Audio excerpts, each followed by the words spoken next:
Hey everybody, and welcome to Final Play Sports Wrap, where today we're talking Big 12 basketball. The season has ended.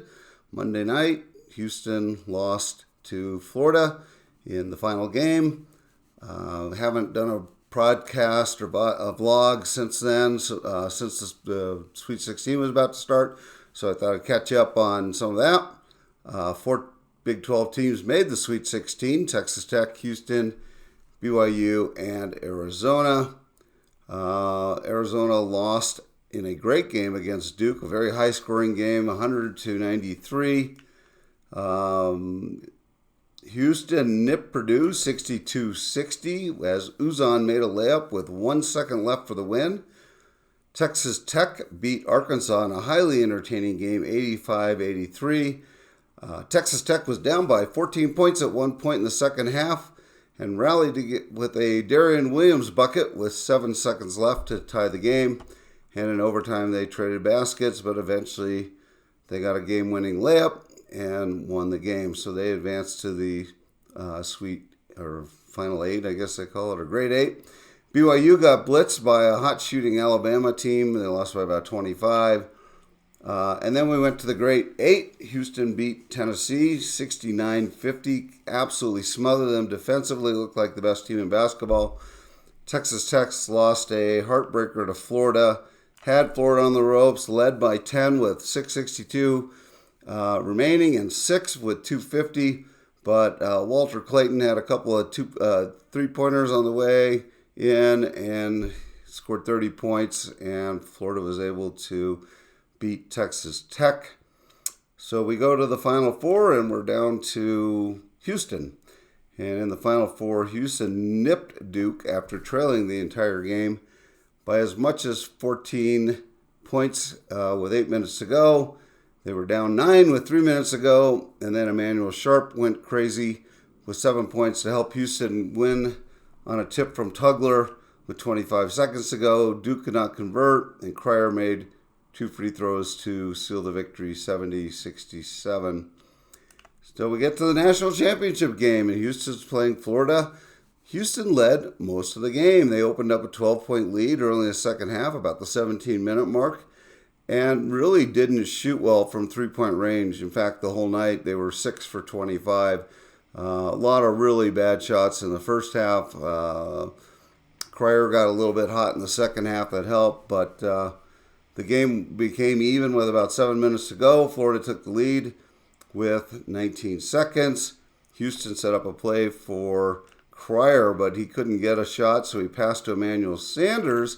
Emmanuel Sanders went up to shoot, had someone in the way to block him, decided not to shoot, but couldn't do anything with the ball, so dropped it and never got a shot off, and then other players went for the ball and time expired. So a very weird last play for Houston not to get any kind of shot. They were only down 2 points at that particular point, and certainly could have had a 2-point play instead of a 3 and would have gotten a shot off, but did not get it. Uzan and Sharp probably played his worst game as a collegiate athlete, but they were combined 1 for 11 from three-point range. 5 for 30 overall, so they took a lot of shots. High volume shooting, not high volume making. Sharp was not good. He lost his man on defenses several times. He missed everything he shot. He lost the ball off the knee late in the game, and then, of course, couldn't get that last shot off at the end. But to me, I actually blame Coach Sampson. His go-to offensive set forever has been the floppy, which is a series of low-post set of screens designed to free shooters up. But for some reason, they ran a high-post screen for the 3 guards. And Florida did a really good job switching on the guards, so time after time, Houston was left with a 3-point attempt with little to no ball movement. And I'm trying to explain it on this series of charts. This first chart shows how Houston set up for most of the game, where they had the 3 guards on the outside. Cryer was usually the point, and they had the forward center guys sitting down in the post. What they were doing, and they did it pretty much the whole game, and I haven't seen Houston really do it that much, is they brought one of the forwards up and either set a pick high screen outside of the arc or just waited for a pass back. So if you think about it, Cryer would take the ball, move a little bit to his left, the guy would come up, he'd pass back, and then Cryer would just move to the right, and they would pass it back to Cryer, but he was still 30 feet from the basket. And so a lot of times they were taking shots with 5-6 seconds left that were really bad 3-point shots, and so that was a problem. So anyhow, it was a really good year for the Big 12. It was a really good year for Houston. Unfortunately, they didn't bring home that coveted championship that they wanted, and probably were good enough to win this year. And unfortunately, it probably cost me a few $100s in betting losses, but that's the way it goes sometimes. So now we're in silly season. Season's over, and the portal is open, and everybody is losing people and gaining people. But I'll just go through a couple of sort of key guys. Arizona lost Henry Vassar to North Carolina, and they lost KJ Lewis to Georgia. Arizona's lost Jason Sannon to St. John's. BYU's losing forward Kenan Catchings. Baylor got Obi Agden from Wyoming, a really nice-looking guard. So that's a nice pickup for Baylor. Cincinnati's entire team is in the portal, but they've landed a couple of transfers. A guy named Kura Krisa from Kentucky. Houston's landed guard Pop Isaacs from Creighton.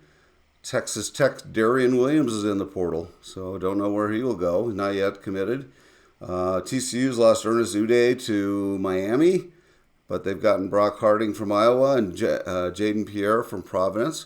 So the portal this is a quiet week for the portal.